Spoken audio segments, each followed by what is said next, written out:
안녕하세요, 카통용 조디터입니다. 오늘의 차량은 현대 캐스퍼 그리고 기아 레이인데요, 이 두 차량을 오늘 한번 각각 비교해보고 왜 이 두 차량에서 뭐가 더 나은지 한번 제가 정확하게 짚어서 판단해 드리도록 하겠습니다. 그럼 렛츠고!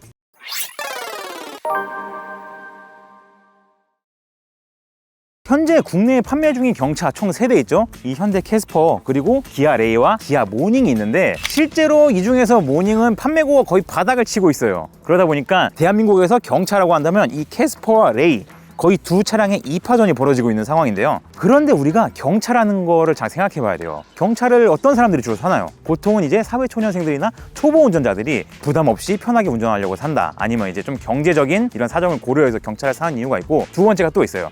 세컨카.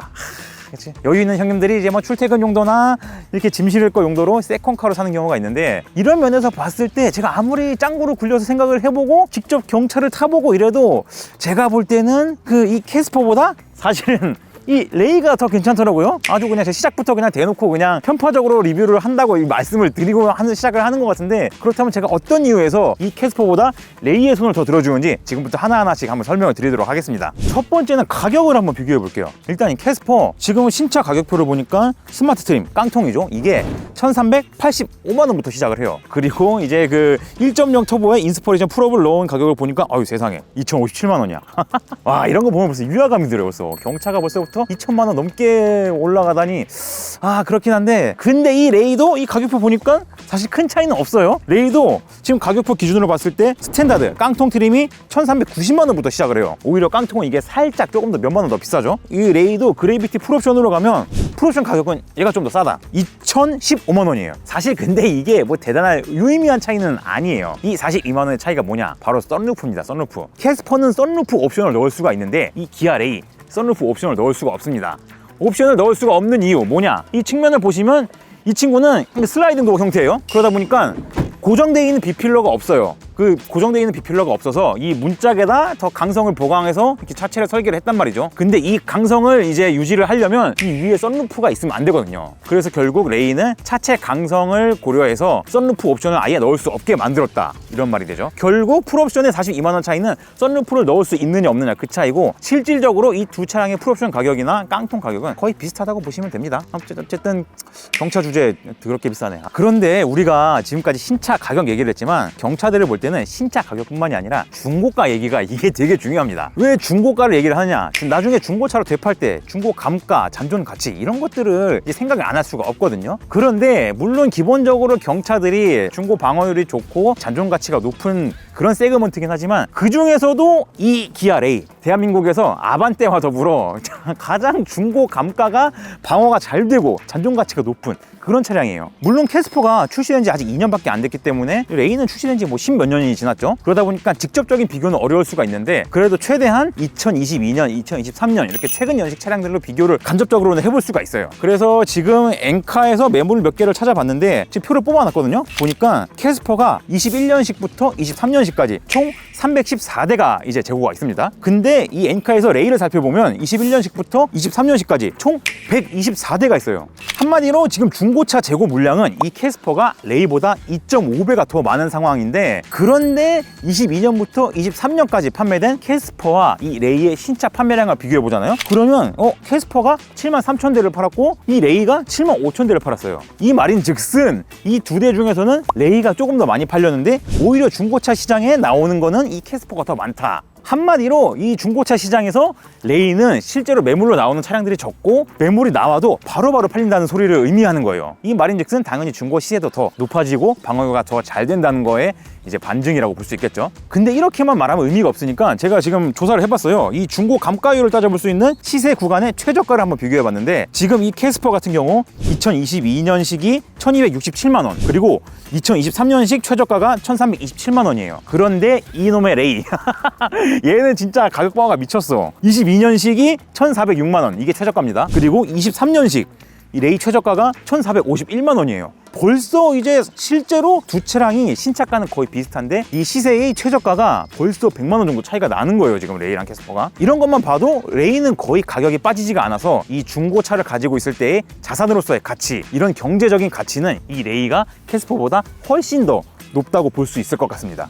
두 번째로 이제 디자인을 한번 살펴볼 건데, 디자인은 사실 개인의 취향의 영역이고 이 두 차가 장르가 완전 다른 차예요. 일단 캐스퍼는 SUV 스타일링을 한 그런 경차고, 레이는 톨보이 스타일의 박스카란 말이죠. 그러다 보니까 이 장르와 컨셉이 다르기 때문에 요거를 직접적으로 비교하기는 무리가 있습니다. 하지만 이 그냥 외관에서 비주얼적으로 봤을 때는 호불호가 나뉘는 것도 사실이지만, 개인적으로 그냥 디자인 자체는 캐스퍼가 더 예뻐 보이긴 해요. 이 그럴 수밖에 없는 차이가 또 있다고 생각을 하는데, 왜냐면 이 레이는 나온 지가 10년이 넘은 차입니다. 여태까지 뭐 페이스리프트를 몇 번을 하긴 했지만 기본적인 설계가 다 갖춰져 있는 차량이고, 이거를 10년 넘게 우려먹었기 때문에 아무리 껍데기를 바꿔도 이게 변화를 줄 수 있는 한계가 있어요. 하지만 캐스퍼는 이제 출시된 지 아직 2년밖에 안 된 차예요. 그러다 보니까 비교적 최근에 나왔고, 최근에 나왔다는 것은 무엇을 의미하느냐, 비교적 요즘 사람들이 가지고 있는 디자인에 대한 니즈나 그런 최근 트렌드, 그런 것들을 충분히 담아낼 수 있었다, 이런 소리가 되는 겁니다. 그래서 제가 영상 시작할 때는 대놓고 저는 편파적으로 레이에 더 점수를 줄 거다라고 얘기를 했지만, 비주얼만 놓고 보면 저는 디자인은 캐스퍼 승!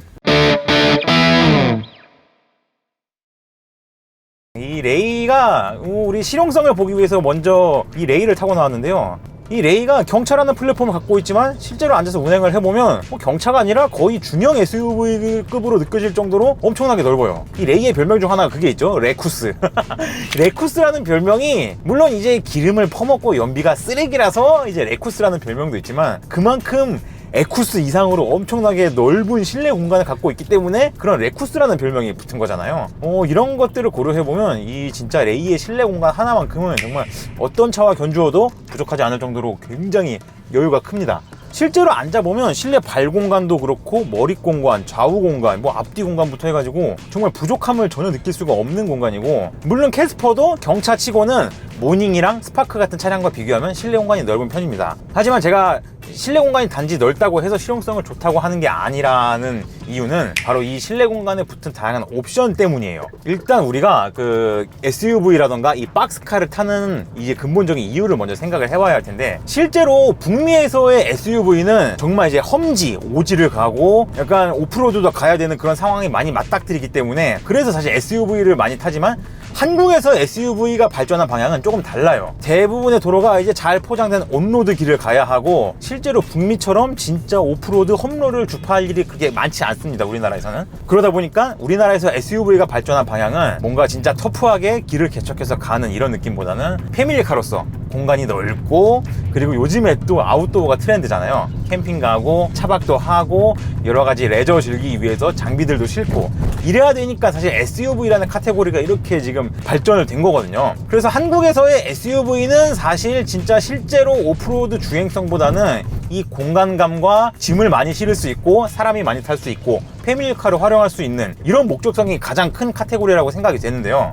이런 측면에서 접근을 해야 된다는 거죠. 그래서 SUV랑 박스카를 오로지 이 실용성 면으로 접근을 한다면 이런 이제 짐 적재 이런 것들이 포인트가 될 텐데요. 그래서 캐스퍼도 광고를 보시면 아시겠지만 이제 막 차박 1년 2열 다 접어넣어서 막 차박하고 막 보드 같은 거 실어가지고 막 어디 막 여행 가고 약간 이런 것들이 막 광고 시퀀스로 나와요. 분명 이거는 캐스퍼도 이제 뭐 홈로 주행 같은 이제 그런 SUV의 본질보다는 이 SUV라는 컨셉을 채용해서 뭔가 짐을 많이 싣고 이런 용도로 쓴다는 그런 의도가 녹아 있는 거죠. 그런데 문제가 있습니다. 우리가 그때 짐을 적재하고 사람을 탈 때 가장 필요한 기능이 뭘까요? 이게 바로 1열 폴딩. 요즘 차들은 이제 캐스퍼나 레이도 다 1열 풀폴딩이 되거든요. 운전석, 조수석도. 이런 기능. 그리고 2열 의자 좌석에 이제 슬라이딩 기능과 이제 뭐 리클라이닝 기능이 있고, 이제 벤치 폴딩이 되느냐, 뭐 풀플랫 폴딩이 되느냐, 뭐 6대4 폴딩 이런 것들이 있잖아요. 이런 기능이 되게 중요한데 캐스퍼는 앞서 말한 이 기능들을 넣으려면 무조건 풀옵션 트림, 그러니까 인스퍼레이션을 가야 돼요. 물론 이제 중간 트림에서도 그런 기능을 넣을 수 있는데, 대신 중간 트림으로 가면 그런 이제 2열 슬라이딩이나 1열 풀폴딩을 넣기 위해서 옵션을 따로 추가를 해야 된다는 거죠. 그런데 레이는 이거를 깡통 바로 윗트림, 프레스티지부터 다 기본으로 넣어주고, 깡통 트림을 사도 이 60만원짜리인가 그 컴포트 옵션, 그거를 추가하면 깡통에서도 그런 기능을 다 넣을 수 있어요. 컴포트 옵션을 넣었을 때 그러면 레이에 추가되는 옵션이 뭐냐, 1열 풀폴딩이 됩니다. 일단 이 조수석이 풀폴딩이 되고, 심지어 1년에 그 열선 시트랑 통풍 시트도 넣어줘요. 진짜 이런 걸 보면 레이가 정말 그런 옵션과 실용성에 굉장히 목을 메고 있다는 걸 확인할 수 있는데, 참고로 캐스퍼 같은 경우는 깡통에서는 무슨 짓을 해도 그 1열 시트 폴딩이라던가 열선 통풍 기능 이걸 넣을 수가 없습니다. 그리고 또 한 가지 포인트가 있어요. 뭐냐, 그 레이는 이제 5인승이에요. 그래서 2열이 3명은 들 수 있고 폴딩이 6대4 폴딩이 됩니다. 그런데 캐스퍼는 4인승이에요. 그러면 뒷자리에 2명밖에 못 앉고 폴딩도 5대5 폴딩이 돼요. 물론 5대5 폴딩, 6대4 폴딩 그게 뭐 뭔 차이가 있냐라고 하실 분 있겠지만, 이거 여러 가지 막 이삿짐을 실어보신 분들이나 저처럼 막 자전거 적재해본 분들은 이 6대4와 5대5의 차이가 되게 크다는 거를 의외로 느끼실 수 있을 겁니다. 왜냐하면 5대5 폴딩하면 양쪽 어느 쪽을 접어도 비율이 똑같기 때문에, 예를 들어서 뭔가 한쪽이 좀 더 큰 짐을 실어야 되는데 5대5 폴딩 하니까 짐이 좀 폭이 좀 커. 근데 이거는 왼쪽을 접으나 오른쪽을 접으나 공간이 똑같이 나오기 때문에 결국 이 짐을 못 싣는단 말이에요. 이런 점들이 좀 차이점이자 뭔가 실용성을 나눌 수 있는 그런 포인트들이 될 것 같고요. 근데 그런 분들이 또 있어요. 이렇게 얘기를 하면, 야, 뭐 노지 캠핑 갈 때 야, 뭐 그런 거 험로, 오프로드, 임도 이런 거 지나가니까 SUV 타야 되는 거 아니야? 뭐 그런 분들이 있는데 애초에 일단 기본적으로 우리나라에서 그 정도의 험로를 주파해서 갈 수 있는 노지 캠핑 스팟이 그렇게 많지 않습니다. 첫 번째는. 그리고 두 번째로 진짜 그런 오프로드를 가야만 박지를 차릴 수 있는 그런 노지 캠핑을 간다. 그런 분들은 애초에 캐스퍼를 안 사지 사실은. 그런 분들은 이제 덩치 큰 중형급 SUV 이상의 4륜구동이 들어간 그런 SUV들을 살 거고, 캐스퍼가 이제 SUV 타이틀을 달고 나오긴 했는데, 그래서 이제 여러 가지 뭐 트랙션 컨트롤 모드 같은 것들 그런 할 수 있게 박아놓긴 했는데, 근데 캐스퍼는 그래봤자 기본적으로 전륜구동 앞바퀴 2개밖에 안 돌아가는 경차예요. 그리고 최저지상고도 한 170mm 정도? 이 정도밖에 안 되기 때문에 실제로 이제 캐스퍼의 그런 트랙션 컨트롤 모드 옵션을 통해서 오프로드, 샌드, 머드 이런 것들을 주파하고 이럴 용도로 사야지 라고 하는 분들은 사실 거의 없을 거란 말입니다. 그리고 저희가 지금 레이를 타고 나오긴 했지만, 저희가 촬영하는 곳이 이제 막 엄청 약간 임도, 자갈길도 지나가고 하거든요. 근데 그 정도 길은 사실 바퀴 4개 달린 차 다 들어와요. 바퀴 4개 달린 차가 아니라 그냥 스쿠터도 들어오는 곳인데, 그것 때문에 SUV, 경영 SUV인 캐스퍼를 사겠다, 이거는 진짜 이거는 되게 얄팍한 생각이라 이거죠. 실제로 경차 중에서 근데 그런 길을 갈 수 있는 경차가 있습니다. 일본 스즈키에서 나온 짐니라는 아주 유명한 차가 있죠. 이 짐니 같은 경우는 경차긴 하지만 4륜 구동에다가 최저지상고도 200mm가 넘어요. 아마 205mm인가 210mm인가 그래가지고 정말 오프로드를 재미있게 탈 수 있는 그런 경차인데, 그런 스즈키 짐니 같은 차가 아니고서야 뭐 그런 우리가 일반적으로 생각하는 캠핑을 가기 위한 그 정도의 임도, 흙길, 자갈길 이런 거 사실 뭐 레이도 다 갑니다. 레이도 가고, 뭐 레이뿐만이 아니라 바퀴 4개 달린 차들 다 갈 수 있어요. 저는 캐스퍼를 그런 용도로 사시는 분이 있다면 정말 도시락 싸들고 말리고 싶네요. 결국 제가 생각하는 캐스퍼는 이 최근 SUV라는 시장의 트렌드, 이런 것들을 잡기 위해 SUV로 스타일링이 된 차지, 캐스퍼를 SUV라는 개념으로 접근하기보다는 사람 공간이 조금 더 여유있는 경차 이런 걸로 접근을 해야 되는데, 아니 근데 그런 목적으로 접근을 할 거면 애초에 캐스퍼보다 더 크고 넉넉하고 실용성이 더 좋은 이 레이라는 차가 있잖아요. 그러니까 캐스퍼는 잘 모르겠다 이렇게 얘기를 한 거죠. 그래서 영상 처음에서부터 제가 계속 레이가 훨씬 좋다 이렇게 강조를 한 거고,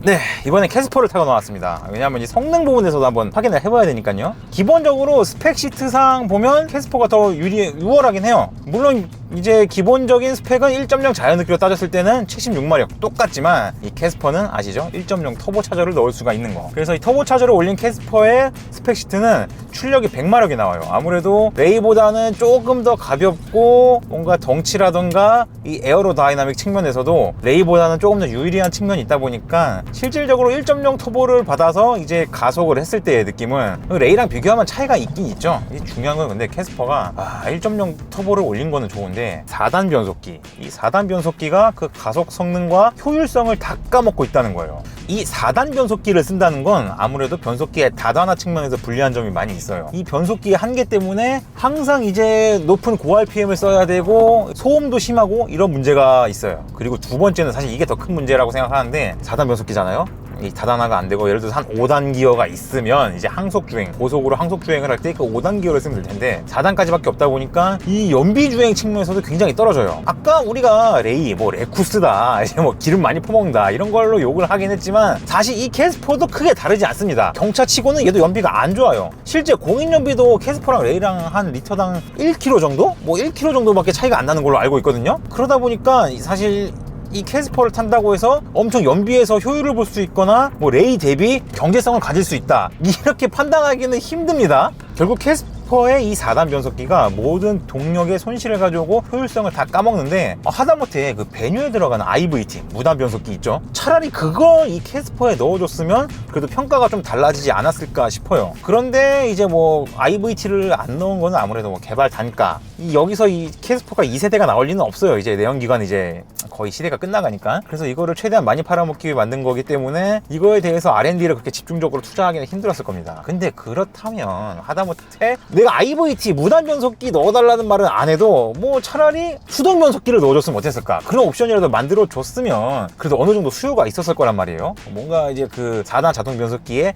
단점을 좀 상쇄시킬 수가 있고, 뭔가 펀 드라이빙, 경차로서 연비 효율 따지고 이 경차가 갖는 이제 뭐 세금 혜택이라던가 이런 경제성도 챙기면서 이 작은 차체의 수동 변속에서 오는 그런 펀 드라이빙의 즐거움, 이런 거를 찾는 수요층이 그래도 어느 정도 있기 때문에 그런 사람들을 만족할 수 있지 않았을까 싶은데, 이것마저도 안 넣어준 거는 정말 현대가 이 차를 어떻게 생각하고 만들었느냐, 정말 아무 신경도 안 쓰고 우리는 이 차를 빨리 팔아먹어야 돼, 이런 정말 무성의한 생각으로 이 차를 만들었다고 밖에는 설명이 안 됩니다, 이거는. 그리고 우리가 기본적으로 이 경차라는 차의 카테고리의 본질을 생각해 봐야 돼요. 경차를 왜 탑니까? 경차 저중속, 시내 주행 위주, 단거리, 시티카, 이런 성격을 가지고 있는 게 바로 경차라는 카테고리예요. 경차가 이런 성질을 갖고 있으면 우리가 상식적으로 생각을 해서 76마력짜리 1.0L 경차에 터보차저를 올려서 이거를 100마력까지 출력을 올려야지, 이렇게 출력을 올릴 게 아니라 차라리 그냥 아싸리 더 높은 배기량, 높은 세그모트의 차량으로 올라가서 출력을 올려야겠다, 이렇게 생각하는 게 맞는 겁니다, 여러분.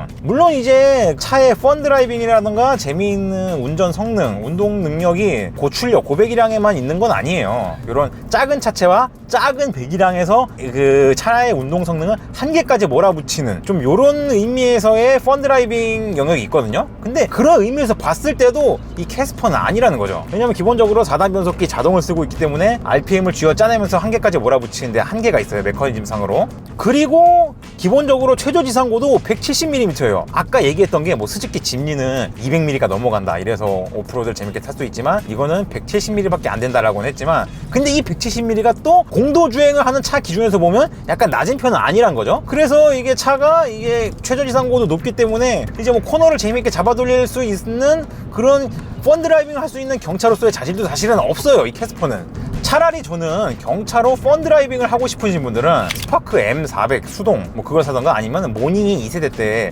1.0 터보가 나왔었거든요. 차라리 그 모닝을 가서 이제 그걸 가지고 경차로 펀 드라이빙을 한다 이러시면 모르겠는데, 이 캐스퍼를 가지고 또 펀 드라이빙을 하실 분들은 없을 거라고 저는 생각을 해요. 결국 이렇게 얘기를 하다 보니까 이 차는 운동 성능을 얘기하려고 이제 얘기를 했지만, 이 운동 성능마저도 실용성이 없게 되는 그런 결과가 나타난다는 거죠. 정리를 해보면 캐스퍼는 사실 운동 성능을 따지기에도 애매한 경차, 1.0 터보를 얹어도 변속기가 4단 변속기, 기본적으로 이 변속기가 심장의 한계를 갖고 있는 변속기이기 때문에 이렇게 무의미하다. 그렇다고 해서 이게 SUV이긴 하지만 경차라는 포맷을 갖고 있다 보니까 공간적인 측면에서 굉장히 손해를 많이 볼 수밖에 없단 말이에요. 그리고 실제로 공간 활용성도 이 레이에 비하면 너무 떨어져요. 아까 말했지만 이 뭐 1열 풀폴딩 이거 이제 넣으려면 이제 중간 트림에서 옵션 넣던가 아니면 풀옵션을 가야 되고 그런 것도 있고, 이거는 똑같이 아까 레이랑 요 캐스퍼 둘 다 이제 깡통파로 위트림일 거예요. 그런데 레이 같은 경우는 짐 적재라던가 공간 활용성에 굉장히 이제 포커스가 맞춰져 있다 보니까 이 2열 폴딩을 할 때 그 레버가 플라스틱 해가지고 양 시트 끝에 굉장히 견고하게 잘 되어 있어요. 이 캐스퍼 같은 경우는 이 폴딩 레버가 아니라 이 끈으로 돼 있단 말이죠, 이게. 이런 단점들. 그래도 운행을 하다 보면 뭐 나쁜 점만 있는 건 아니에요. 이 캐스퍼 같은 경우는 기본적으로 이 기어 레버 위치가 레이보다 좀 더 편한 위치에 있어가지고 뭔가 손이 더 쉽게 가고, 이 비상 깜빡이를 누르는 버튼의 동선도 되게 짧아요. 이 레이는 막 여기 막 천장에 달려 있어가지고 막 여기까지 해야 되는데, 얘는 뭔가 좀 기본적으로 운전자가 누르기 편한 위치들에 다 이게 설정 세팅이 돼 있더라고요. 이런 것들은 굉장히 좋은 포인트 같아요. 그래도 결과적으로 실용성을 따지고 경차로서의 본질을 생각한다면 저는 아무래도 레이가 조금 더 경차의 본질에 충실한 그런 차가 아닌가 생각이 됩니다.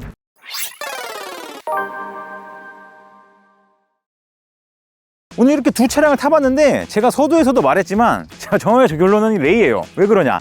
경차는 경차의 본질을 살리는 게 그 차량의 가치를 더욱더 극대화시킬 수 있고 더욱더 유용하게 탈 수 있다, 이렇게 생각을 하거든요. 그래서 이렇게 레이를 추천하는 거고, 근데 신차를 내린다 하면 저는 프레스티지 트림에 드라이버 와이즈 정도, 이 정도 추가하면 1,600만 원 초반대 정도로 차를 내릴 수가 있거든요. 그 정도면 충분히 뭐 실용성 있게 탈 수 있고, 뭐 안전 장비도 기본적인 건 달려있기 때문에 가장 경차를 경차답게 탈 수 있는 그런 추천 구간대가 아닌가 싶습니다. 지금까지 카통형 에이터 조영규였고요. 만약에 여러분들 뭐 다른 생각이나 의견 있으시면, 뭐 반박 멘트 있으시다 그러면 댓글로 남겨주세요. 물론 반박 시 여러분들의 말이 다 맞습니다.